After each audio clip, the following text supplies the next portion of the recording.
नमस्कार। चलिए देखते हैं श्री कृष्ण भगवान जी का उपदेश क्या है, भगवान का उपदेश क्या है आज का।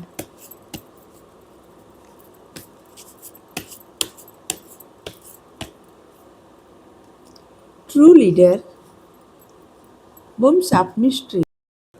ट्रू लीडर सच्चा नेतृत्व, सच्चे नेता। जो मनुष्य पहले खुद पे काम करता है, खुद के मन को जीतता है, स्वयं को जीतता है, वही दूसरों को मार्गदर्शन दे सकता है, वही नेतृत्व करने के काबिल होता है। सच्चा नेतृत्व दूसरों पर अधिकार जमाना नहीं होता, बल्कि सेवा करना और अपने धर्म का सही से पालन करना, जो भी धर्म है।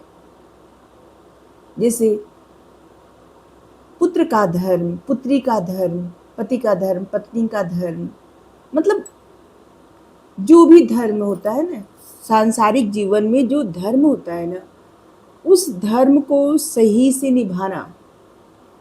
यहाँ पे हम रिलीजन की बात नहीं करेंगे, क्योंकि मेरे लिए सभी लोग एक हैं, कोई अलग नहीं है। ठीक है, भगवान एक ही हैं और वो जितने संसार में लोग हैं ना, जितने जीव हैं, मनुष्य हैं, सब एक हैं, कोई अलग नहीं है। तो यहाँ पे अपने धर्म को सही से निभाना, जो स्वयं को जीत लेता है वो दूसरों को मार्गदर्शन दे सकता है। अपना जीवन जो मनुष्य ऐसे जीता है कि एक मिसाल बना देता है, अपने कर्म के माध्यम से एक उदाहरण पेश करता है और उसका कर्म ही उपदेश बन जाता है। सच्ची सीख मिले और उसके जैसा बनने का प्रयास करे ना, तो उसको सही दिशा मिले।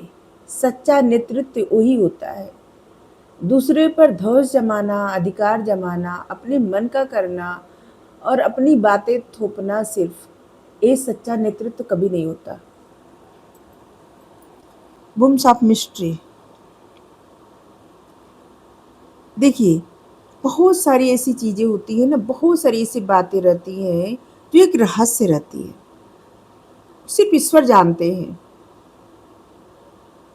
जैसे अगले पल क्या होगा, कुछ समय बाद क्या होगा, कल क्या होगा, कोई नहीं जानता। कितनी भी योजना बना ले, ईश्वर के सिवाय कोई नहीं जान सकता कि कब क्या होगा।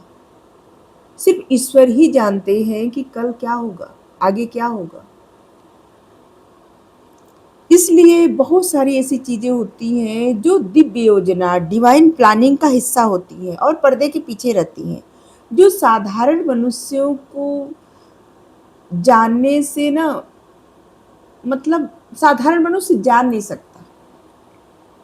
ठीक है, यहाँ पे बहुत सारी चीज़ों का उत्तर मिलना उसी तरह से असंभव है जैसे शिशु गर्भ में रहता है और नहीं पता होता कि शिशु कब प्रकट होगा, कब जन्म लेगा और मतलब क्या होगा। उसी तरह से यहाँ पे भविष्य के गर्भ में बहुत सारी चीज़ें हैं, बहुत सारी बातें हैं, लेकिन ईश्वर अभी प्रकट नहीं कर रहे हैं और ईश्वर तुरंत किसी के सामने प्रकट नहीं करते। वो पहले बनाते हैं। सच्चा नेतृत्व करने के लिए ना आपको बना रहे हैं, जो भी लाइफ में परिस्थितियां दे रहे हैं, सिखा रहे हैं। उस सीख से आप कितना आगे बढ़ रहे हैं, कितना अपने आप को स्ट्रांग बना रहे हैं और विचलित नहीं हो रहे। मतलब आपको जो सीख मिल रही है ना, वो आपको समझ में आ रहा है कि ये आपको सीख मिल रही है, कोई उलाहना नहीं। जो सीख मिलती जा रही है, आगे बढ़ते जाना। अभी बहुत सारी चीज़ें, बहुत सारी बातें रहस्य है जो आगे प्रकट होगी। ठीक है, इसलिए अभी अदृश्य चीज़ों के बारे में ज़्यादा मत सोचिए, धैर्य रखिए। ईश्वर की योजना का हिस्सा है सब कुछ और ईश्वर पे पूरा भरोसा रखिए। ठीक है, अपना कर्म सही धर्म से निभाइए। आपको धैर्य और विश्वास के साथ आगे बढ़ना है, चाहे जो भी करे लाइफ में। कोई भी मार्ग हो आपका, सांसारिक मार्ग, आध्यात्मिक मार्ग, भक्ति मार्ग, सेवा मार्ग या दूसरों को मार्गदर्शन करने की भूमिका आपकी हो, जो भी आपका मार्ग है, याद रखें, सच्चा नेता परिणामों को नियंत्रित नहीं करता कि मतलब हम जो कह रहे वही सही हो, दूसरे माने और हमें सराहे, हम जैसा सोचे वैसा परिणाम हो, ऐसा नहीं होता। बल्कि ईश्वर की इच्छा अनुसार जो कार्य किया जाता है ना, तब परिणाम वैसा मिलता है जैसा आपने कभी सोचा होगा। आपका जो भी मार्ग है, बस अपने कर्म सही धर्म से निभाइए।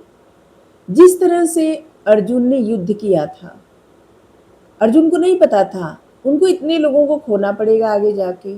अर्जुन को नहीं पता था वो जीतेंगे, क्योंकि भगवान ने उनसे कभी नहीं कहा कि तुम जीतोगे ही। उन्होंने कहा अपना कर्म करो। जब अर्जुन एक जगह कहते हैं कि ऐसी जीत लेके क्या करूंगा जहां पे अपनों को मारना पड़े, अपनों के खून से हाथ रंगना पड़े, तो भगवान कहते हैं तुमको कैसे पता कि तुम जीतोगे ही, हार भी सकते हो, कुछ भी हो सकता है। इसलिए परिणाम की चिंता किए बिना अपना कर्म सही धर्म से निभाओ। हार जीत जो भी है मुझे समर्पित कर दो, मुझ पर अर्पित कर दो, बस अपना कर्म करो, मैं सब संभाल लूंगा। तो यहाँ पे भगवान आपसे भी कह रहे हैं, वो आपको सच्चा नेता बना रहे हैं, लेकिन अभी जानने का प्रयास मत करिए आगे क्या होगा, आगे क्या होगा। अभी जो सीख मिल रही है उस सीख को लीजिए और जीवन में आगे बढ़ते रहिए, फ्लो में रहिए। Thank you. राधे राधे।